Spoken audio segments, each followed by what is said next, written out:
It began like so many adventures shared online. A van. Not just any van. This one was carefully painted, thoughtfully packed, and filled with everything two people might need to chase freedom across a country. Cameras, journals, clothes, snacks that probably looked healthy at the start and questionable a week later, the essentials. And at the center of it all was Gabby Petito, 22 years old, bright, creative, the kind of person whose smile didn't just show happiness, it convinced you things were going to be okay. She wasn't just traveling, she was building something, a story, a brand, a life that people could watch, follow, and maybe even envy just a little. Beside her was Brian Laundrie, her fiancé, her partner, her co-pilot in this carefully documented road trip across America. Together they set out from New York. Destination? Everywhere. Mountains, deserts, forests, places most people only see as phone wallpapers. And they didn't just visit these places, they turned them into content. Photos framed just right, videos that felt spontaneous, even if they took 3 attempts and a quick, wait, do it again, but laugh more naturally. To their followers, it looked perfect. A modern love story.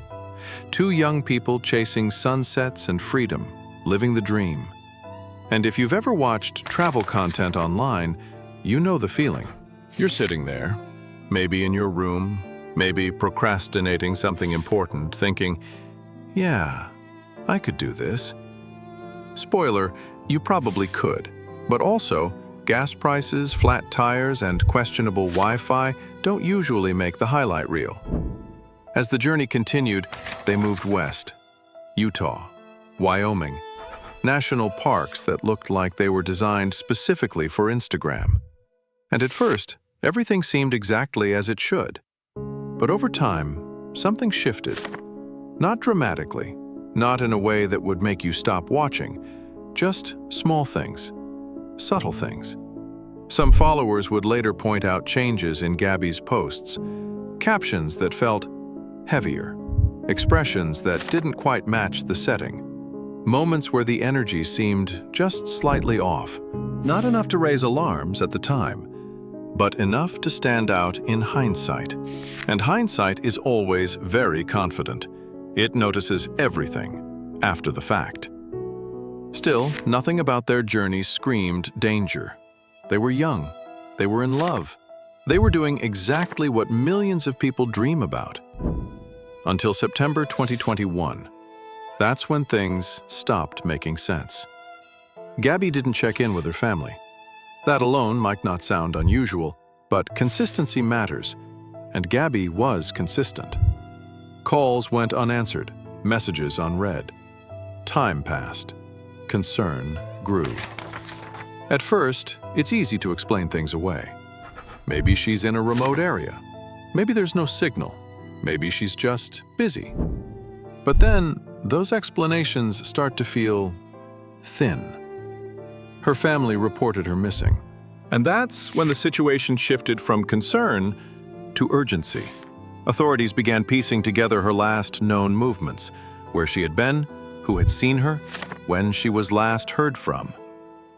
And then there was Brian. Because while Gabby was missing, he wasn't. He had returned home, to Florida, alone, driving the van. The same van they had started the journey in together. That detail alone raised immediate questions. Where was Gabby? Why was he back without her? And why wasn't he talking? Because Brian didn't offer explanations. He didn't give interviews. He didn't cooperate in the way people expected.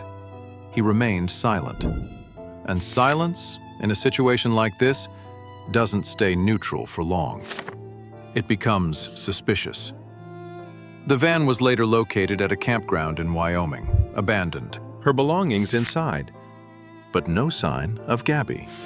It became a symbol, not of adventure anymore, but of absence. The search that followed was massive and public, very public. This wasn't just a local investigation. This became one of the most widely followed missing person cases in recent history. News outlets covered it constantly. Social media amplified every detail. People who had never met Gabby felt invested, connected, determined to help. Search teams moved through the Bridger-Teton National Forest, an area known for its beauty and its scale. Because while it looks stunning in photos, it's vast, unforgiving, the kind of place where something small can disappear completely. Volunteers joined the effort. Drones scanned from above. Dogs searched from below. Every lead was followed, every tip investigated. And social media? It turned into a full-time detective agency. People analyzed videos, mapped routes, zoomed into backgrounds of photos like they were trying to find hidden Easter eggs in a movie. Some of it helped, some of it didn't. Because the internet is very good at two things: spreading information and spreading things that look like information. Days turned into weeks. And then, in September, the search reached a turning point. In a remote area of the forest, remains were discovered. It was Gabby. The confirmation was devastating. What had started as a missing person case was now a homicide investigation. The medical examiner determined the cause of death: blunt force trauma, manual strangulation. The kind of detail that shifts everything, from uncertainty to reality. Shock spread across the country because this wasn't just a story anymore. It was a loss, immediate, irreversible. And then, attention turned fully to Brian Laundrie, because now he wasn't just a person of interest, he was central to everything. But he was missing, gone. His family reported that he had left home and entered the Carlton Reserve, a massive, swampy area, rough terrain, difficult to search. If the forest in Wyoming was vast, this was something else entirely. Search teams mobilized again, large-scale operations, hundreds of officers, drones overhead, canine units tracking scent, and still nothing. The kind of detail that shifts everything, from uncertainty to reality. Shock spread across the country, every possible lead. Because by now, this case wasn't just news, it was everywhere.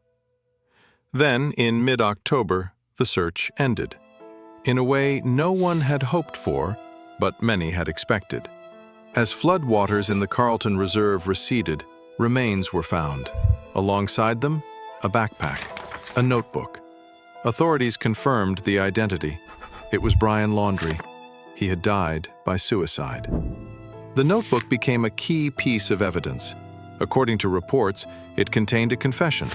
Brian claimed responsibility for Gabby's death. He described it as an attempt to end her suffering after an accident. A statement that raised more questions than answers, because it didn't align with the medical findings. It didn't explain the full sequence of events, and it didn't provide closure in the way people hoped. If anything, it left a gap, a space where clarity should have been. Gabby's story didn't end with the investigation. It expanded into conversations, discussions about domestic violence, about warning signs, about how much people can miss even when something is happening in plain sight. Her social media posts were revisited, analyzed, viewed through a different lens. Moments that once looked joyful were now examined for signs of distress, captions reread, expressions reconsidered. Because once you know the ending, everything before it feels different. Her family chose not to let her story fade into just another headline. They turned it into something more: advocacy, awareness, a push for better understanding of the risks people face, especially in relationships that may look normal from the outside, because that's one of the hardest parts of this case. There was no obvious moment where everything changed, no clear warning that everyone recognized at the time, just Small signs, subtle shifts, things that are easy to overlook when everything else seems fine. Gabby Petito's life was full of energy, creativity, a genuine desire to explore and share the world. And that's how she's remembered, not just for what happened, but for who she was before it happened. Her story is often described as a tragedy, and it is. But it's also a reminder that not everything we see online tells the full story. That behind the perfect photos, the scenic views, and the carefully edited videos, there can be tension, struggle, things that don't fit into a caption. And sometimes, those things matter more than anything else. Because the difference between what's shown and what's real can be larger than anyone expects.